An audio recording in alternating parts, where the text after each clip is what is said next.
This is Goeiemorgen, good morning.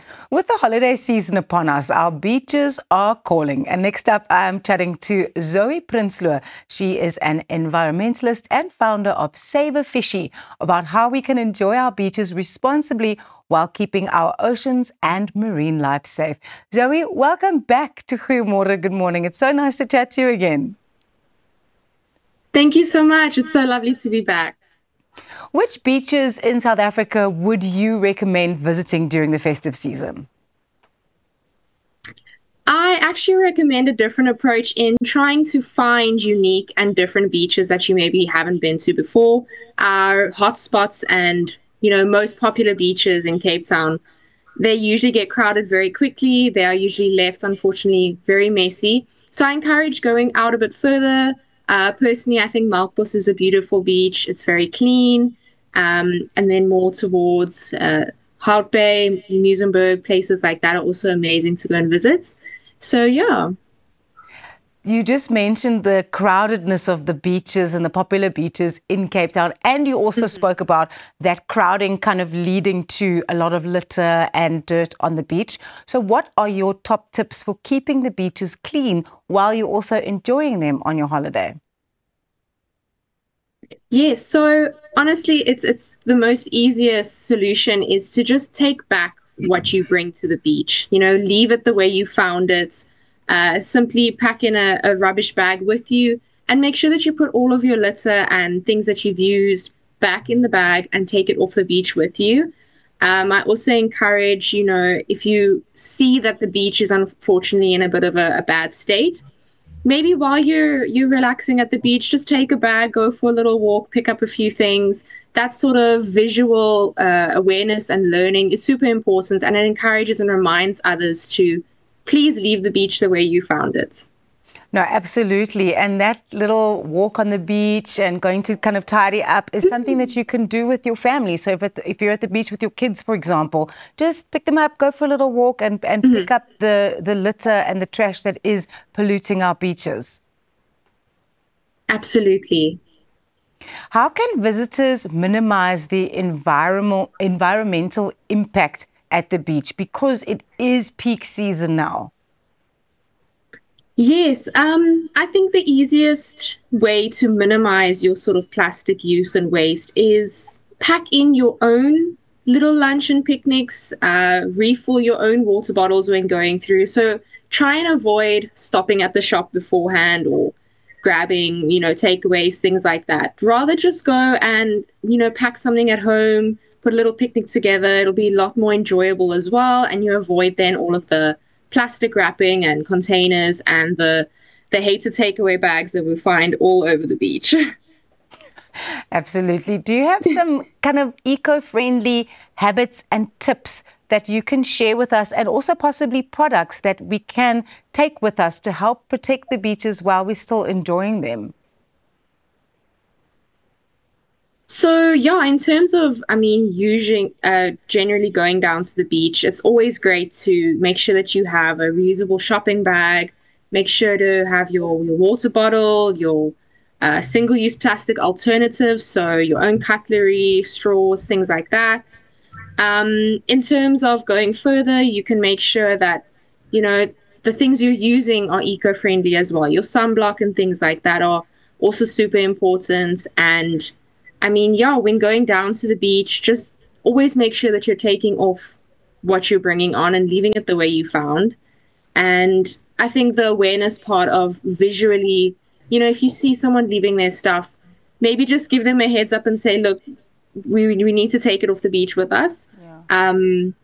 By the time city comes and cleans, the wind has blown things away. It's blown things into the water. Tides come in and take things. So even though it's going to be cleaned up, it shouldn't be left like that. And yeah, you shouldn't practice those habits anyway. Absolutely not. Where can people find more information about the work that Save the Fishies is doing? Yes, so we are pretty much on all platforms. I usually say you can even just Google Save a Fishy. You'll get all of our articles, our websites, Instagram, TikTok. But you can pretty much just search Save a Fishy on Facebook, Instagram, TikTok. and you'll get everything there. And you can see then our upcoming beach cleanups and events and some more campaigns on how you can make the world a cleaner place. Oh, thank you so much for joining us this morning. That's Zoe Prinsloo from Save a Fishy. There you go. Our beaches are there for us to enjoy, but leave them as you found them. Elsa has got more about ocean safety this holiday.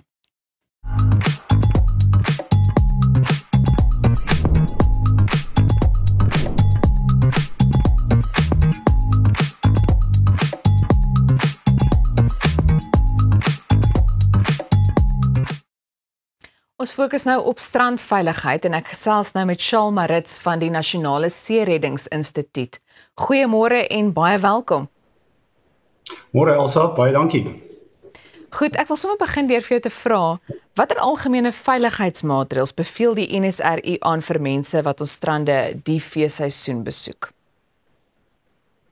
Baie dankie. Ja, die basiese veiligheidsplan wat mens moet hê is om met 'n plan vorendag te gaan. Gaan na die strand toe met die regte tipe van toerusting en met die regte tipe van houding om dit 'n lekker maar veilige dag te hou.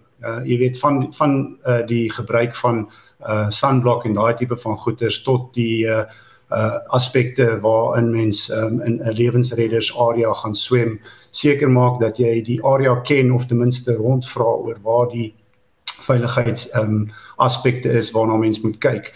Daar's definitief 'n aantal goeders, maar as jy nie na 'n area is, vra van die locals wat aangaan en gewoonlik is die beste ding om die lewensreddingsareas te identifiseer en met die lewensredders interaksie te hê oor die veiligheidsmaatreëls. Goed, daar is natuurlik aangemelde gevalle van hondsdolheid onder robbe in die Wes-Kaap. Hoe gemaak as jy een van die diere op die strand teekom? So dis natuurlik 'n wilde dier nommer 1 en soos mense in die Kruger Nasionale Park of enige park vir daai for that matter rondry en nie uit jou kar uit klim nie. Moenie 'n wilde dier benader en dink dat dit nie 'n gevaarlike aspek is nie. Hulle mag dalk oulik lyk either of op die strand of in die water afhangende van hoe jy jouself bevind. Maar as jy 'n rob op die strand sien, hulle mag dalk net besig wees om te rus of 'n bietjie in die son te bak, maar daar is definitief hondstolheid wat onder die robbe in die Wes-Kaap aangeteken is. So dit is 'n ding waarna mens moet kyk. En die basiese ding is om weg te bly van sulke diere af. Sodat jy nie in kontak kan kom nie. Maar as jy in die water is en daar is robbe in jou omgewing, sal dit waarskynlik 'n beter idee wees om jouself uit daai situasie uit te kry. En dit is altyd tragies wanneer 'n mens verneem van die hondsdolheid onder die robbe, maar ja, ek dink dit is 'n baie goeie boodskap om hulle liewer net uit te los en net so van ver af te aanskou. Hoe kan swemmers en strandgangers hulle self teen algemene risiko's soos baie sterk strome beskerm? So weer eens, ek gaan altyd teruggaan na die feit dat wanneer jy op 'n strand aankom en beplan om in die water in te gaan, maak seker dat jy dit doen in 'n lewensreddingsarea. Die areas word oor die algemeen baie goed aangedui tussen vla en met verskeidenheid borde en aantekenings. En dit is natuurlik die beste plek, want daar's iemand wat 'n oog oor jou hou en daar's ook iemand wat jou veilig hou.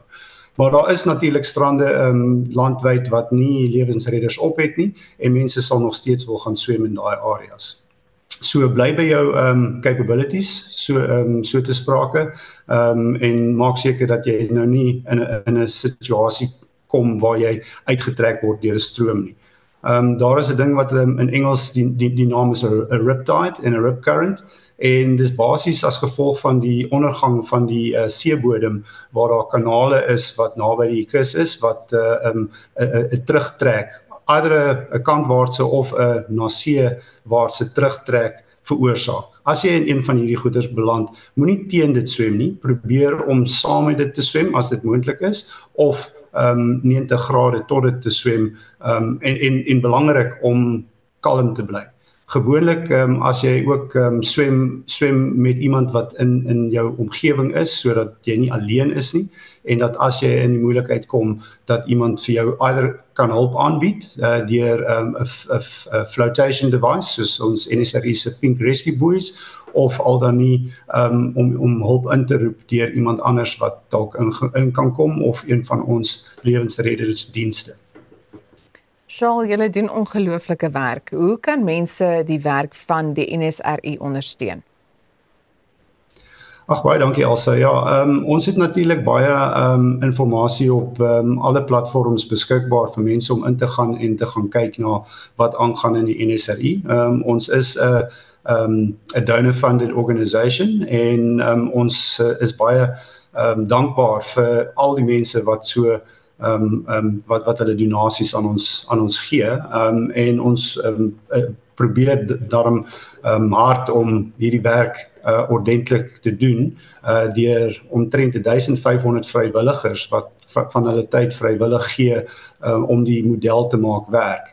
En op enige van ons platforms waar inligting beskikbaar is daar altyd 'n knoppie wat sê this is how you donate, dis so maklik soos the click of a button omtrent, maar jy kan ook altyd inbel. Daar's definitief 'n kontaksenter wat hulle hard uit probeer om ander te kontak en hulle mag dalk aan die ander kant van die lyn wees. En ek wil ons kykers werklik aanmoedig om dit te doen en julle te ondersteun. Baie dankie. Nou bly ingeskakel want net hierna kuier ons agter die skerms van Leani Meise nuutste musiekvideo.